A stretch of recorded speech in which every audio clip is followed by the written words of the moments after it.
I really couldn't resist picking them up in this very, very ornate livery for a colliery which is quite dear to my heart because of the family connection. For me, they both complement each other. Hi there everyone, I am Jenny Kirk. It's really great to see you, and I'd like to welcome you back up here to the loft to Weir Yard.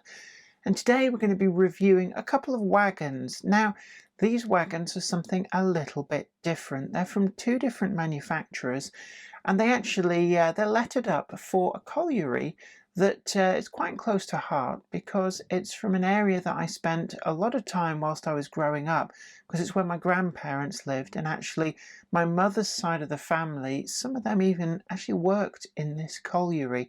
So when I saw both of these wagons from two different manufacturers appear on the market at about the same time, I knew I had to have them, and I'm going to show you these wagons now in association with our channel sponsor Train-O-Matic, makers of DCC decoders and accessories that are designed by enthusiasts for enthusiasts.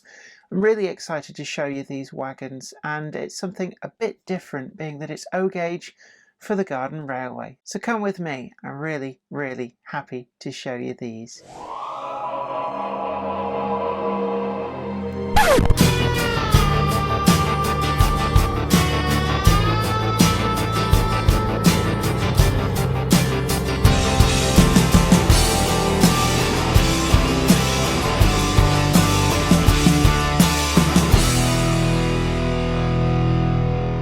Now, the first wagon that I really want to show you is this from Lionheart Trains, and it's in the Welsh Anthracite livery. It's actually in the box upside down. I have had it out, so that is entirely my fault.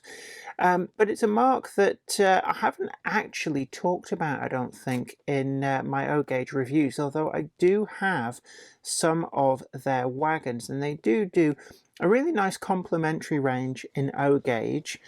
And this particular one caught my eye because Welsh Anthracite is one of their collieries on the Farteg Mountain in Ystalyfera. Now that is where my great-grandfather on my mother's side, and actually my grandmother, my mother's mother, they actually worked at this colliery, and also my great-uncle did as well at various points in time.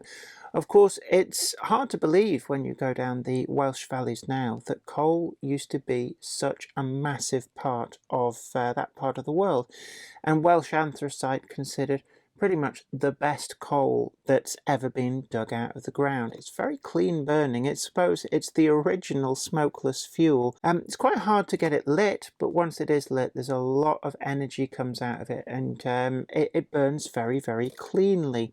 So Welsh anthracite was in great demand, not just up and down the UK, but abroad too. So a lot was dug out and exported. But it probably stands to reason that you might have seen these wagons up and down the UK, because there would have been businesses that needed that very clean, hot-burning Welsh anthracite to be able to function. So it's not without reason that these could have travelled far and wide in the UK. And that makes them a great model to be able to run pretty much anywhere that you might be modelling. So we've got here LHT-F-071-002 7-plank Welsh anthracite. It does tell you minimum recommended curves are radius 1 36 inches in O gauge, but certainly I've actually had them go around tighter than that, but that's the minimum that's recommended. The packaging is very reminiscent actually of double O gauge wagons, but scaled right up. I'm going to take this out of the box, get rid of the packaging, and one thing I do notice that when you go inside these, it does give you some tips on posing the actual doors, the side doors on this. And so it says door on one side of these wagons can be removed and placed in the open position to simulate unloading. So it gives you some idea of just how you do that, and it is a nice little touch that you don't really get in double O, and certainly not in N, but these side doors do actually open. I'm not going to force that because I don't think you're supposed to actually just leave it to sit on the hinges. And I have actually, yeah, there we go. So they are posable, but you need to follow those instructions to be able to do that. So that side is fixed. So one side's fixed, the other side is posable. It's a really nice touch. The inside of this wagon, as you can see there, it's got so much more detail than you would see in 00. So we've got the full planking detail, and I guess weathering and some coal dust would really bring out some of this. I mean, this is an ex-works wagon. They wouldn't have looked anywhere near like this in regular service, but it is a good basis for some weathering.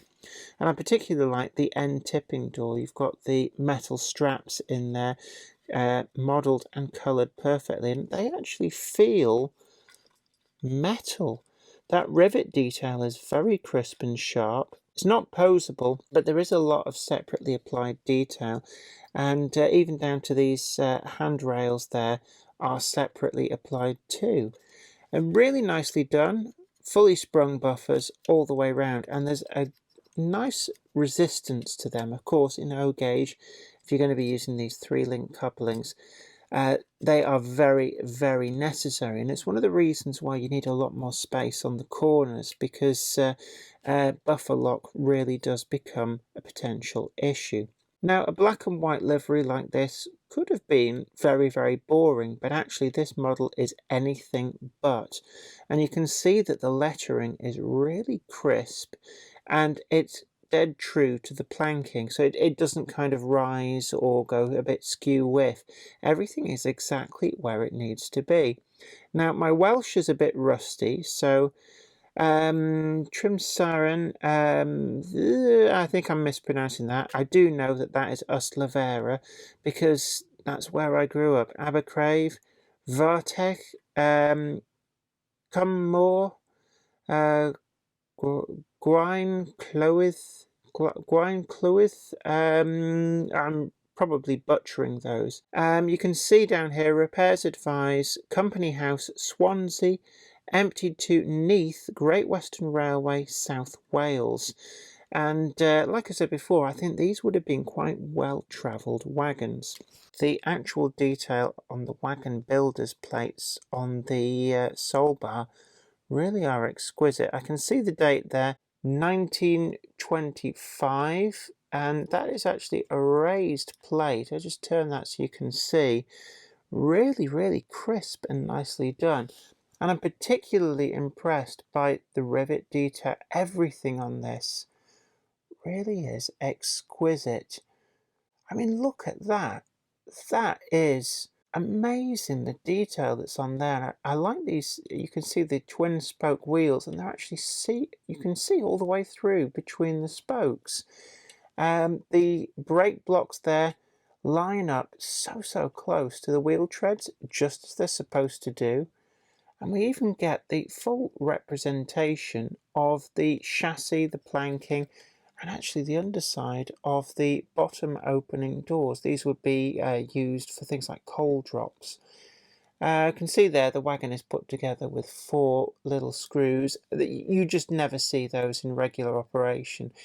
And it almost seems a crying shame that you won't see most of this underframe detail in regular running, but I guess there's quite a lot of people who'd be very pleased just to know it's there.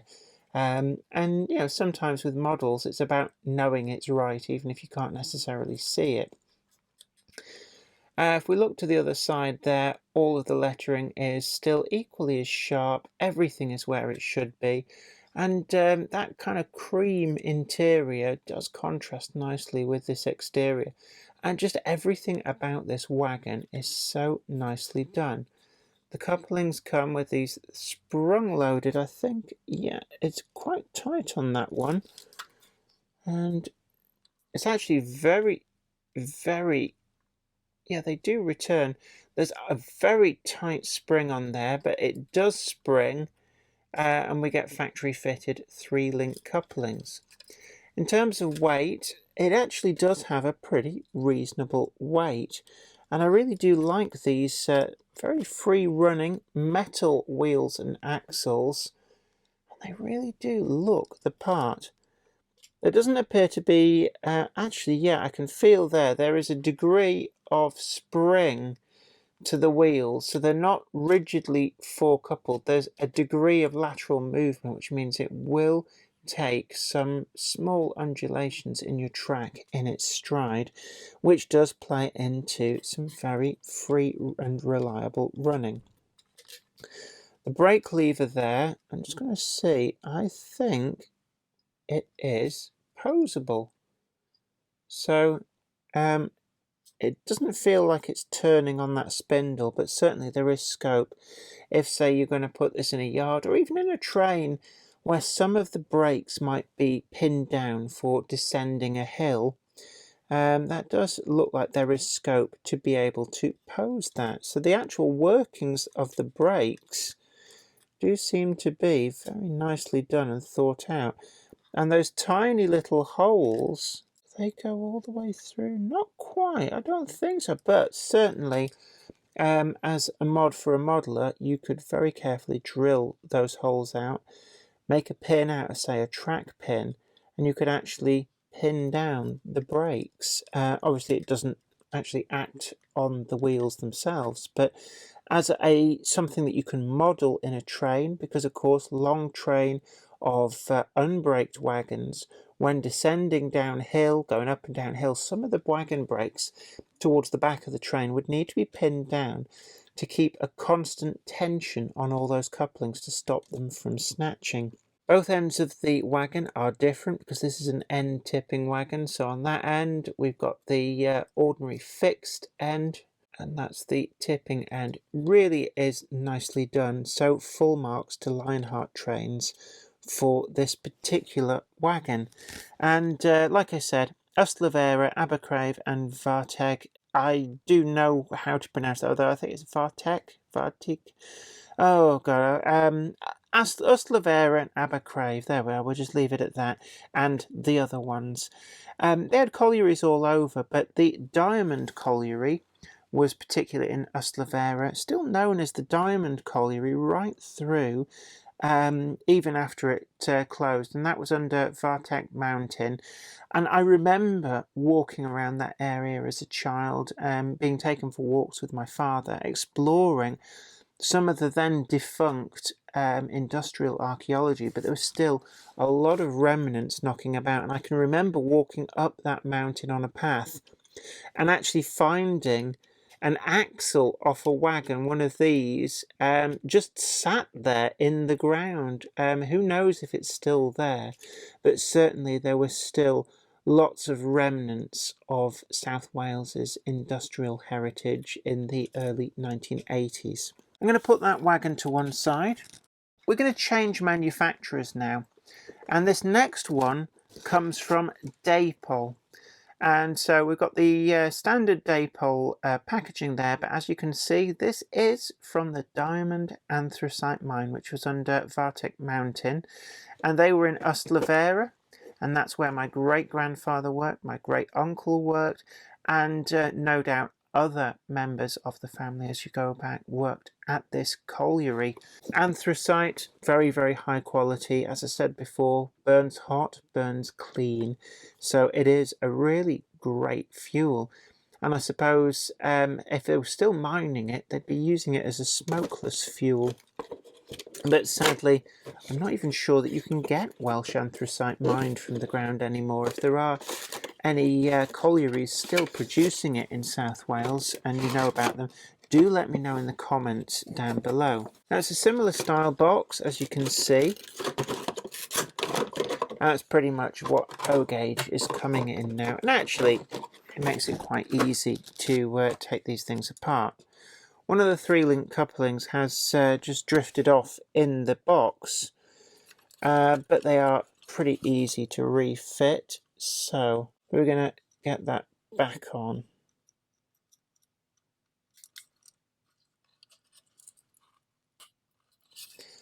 It's as easy as that. and we've got it all back on. Now this is a very different design of wagon, and it's what I said about the ranges complementing each other. This is a different diagram, different build, and it does look to be an earlier build wagon. It's certainly built by the Gloucester Carriage and Wagon Works. I'm just looking at the printing on the sole bar, so I'm just looking to see if there's a date.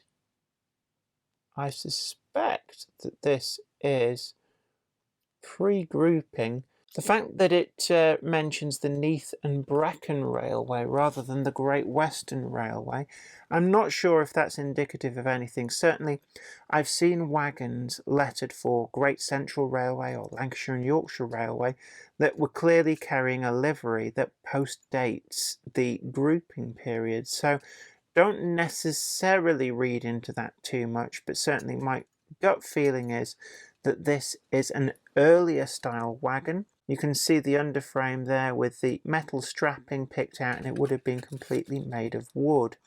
There's less detail on the underframe. Not a big issue for me. It's not really a part of the wagon that you'd necessarily see. We do get the frame, but we're not getting any of that planking detail. What you do get though is the means to add different types of couplings. So there is a mounting point there, so you could add, I guess, things like KDs or anything else that you so choose. So on these, at least, it is possible to change the couplings out. We don't get posable or opening doors on these, although the real wagon would have had an opening door at either side.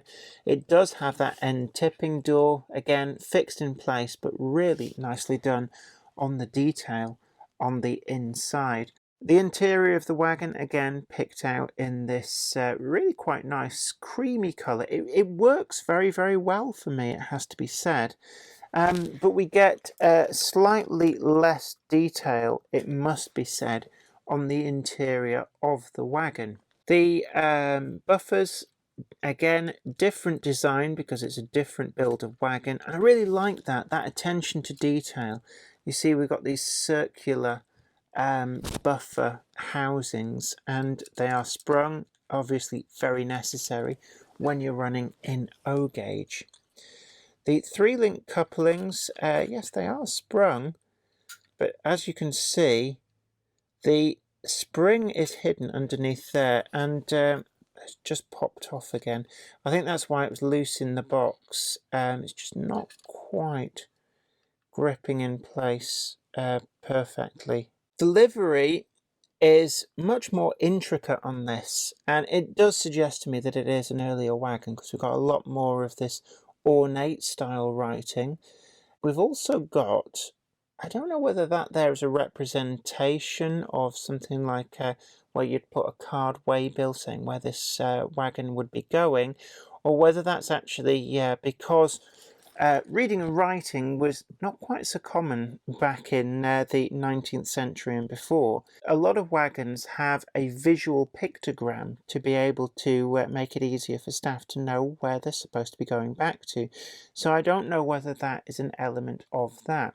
The white over the red. Now this is something that I've seen from a lot of manufacturers over the years. There seems to be a big issue with the bleed through of the red through the white, making some of the lettering go ever so slightly pinky, and you can also see the black of the strapping ever so slightly through the white of the lettering. It's not actually too bad on this, but I can see against this quite severe light.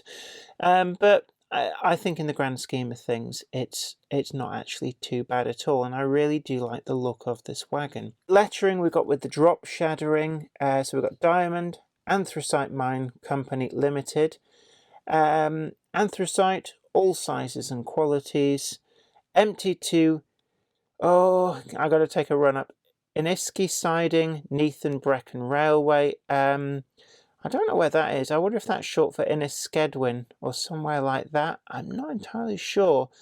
Colliery's at Ustlavera, and that was where the diamond mine under Varteg Mountain was. And again, as I said, that's where a lot of members of my family in days gone by used to work there. The rest of the wagon, really nicely made. There's a lot of separately fitted detail. The spokes on the wheels, again, they are see-through between the spokes. Really nicely done, and I do particularly like as well the Gloucester written across the axle box covers. I think these are grease axle box covers as opposed to oil axle box covers. Really nicely done, and that's just, I guess, branding from the manufacturer of the wagon, which was the Gloucester Carriage and Wagon Works. So certainly a lot of variety in your train. When we compare it with the Lionheart wagon, we've got different lengths, and that really does add operational interest. I'm just trying to see if they're the same wheelbase. Yeah, they're the same wheelbase, but the Welsh Anthracite wagon is a longer wagon. So all in all, would I recommend this wagon? Yes, I certainly would. For me, they both complement each other, and I really couldn't resist picking them up in this very, very ornate livery for a colliery, which is quite dear to my heart because of the family connection. I hope you really enjoyed that video, and it's always nice, I think, to take a look at something in a slightly different scale. An O-gauge really is something special in my opinion, so really glad to be able to add both of these to the Garden Railway collection. Don't forget to tickle that like button and also share this video on social media. Let other people know about it being here, and if you haven't already done so, do subscribe to the channel and you'll be the first to know about new videos as and when they go up. But until next time, stay safe, take great care of yourself, and happy modelling, and I'll see you then. Bye for now. Today's video is sponsored by Train-O-Matic, makers of DCC decoders designed to be fully compatible with every manufacturer's locomotive. Visit train-o-matic.com to browse the full range and see what they've got suitable for you. I'd like to send out a huge thanks to everybody who supports me on Patreon, and an extra special huge thanks goes out to Anthony Kidson, Michael Churchwood, Anthony Hunt, William Wade, Wayne Johns, Offshore Allen, oorail.co.uk, Tepic, Michael Lockie, Helen Sink, Peter Bolton, Brian Smith, Brian and Dorothy Mudd, Gary Lewis, David Quinn, Trish Bits, Sparky 107, George Botterini, Andy Finch, Chris Moss, Robert Sears, MD of San Juan Model Company and Grant Line Products, Sam Yates, and Dale Williams. Thank you. Without you guys, I couldn't do this.